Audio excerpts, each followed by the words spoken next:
Possible nga bang live-in na? Echo so close sa pamilya ni Janine mag-asawa na nga ba ang peg? Mukhang lalo pang umiinit ang usap-usapan tungkol kina Jericho Rosales at Janine Gutierrez.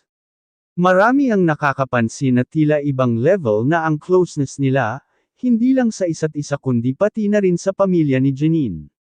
Kaya naman ang tanong ng marami, possible na bang live-in na sila? At seryoso na nga ba hanggang kasalan?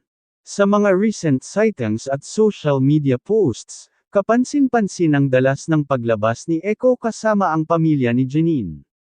Mula sa simpleng family gatherings, birthday parties, hanggang bonding moments, hindi na nawawala si Jericho. Sabi pa ng isang insider, parang part na siya ng pamilya.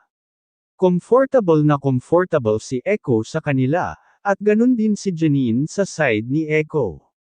Hindi rin mapigilan ng fans na kiligin sa mga candid photos nila, simple pero sweet. Walang engranding pa-under, pero ramdam ang genuine care nila sa isa't isa.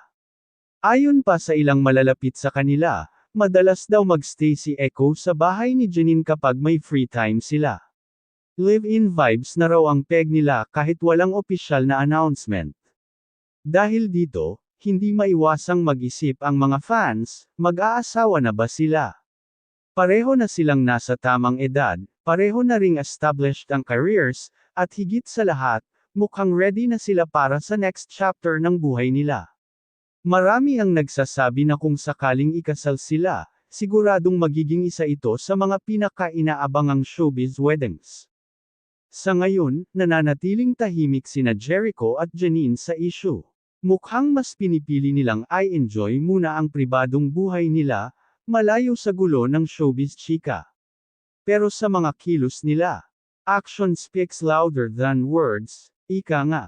Abangan natin kung kailan nila finally aaminin ang tunay na estado ng kanilang relasyon, baka next update, wedding announcement na ang pasabog.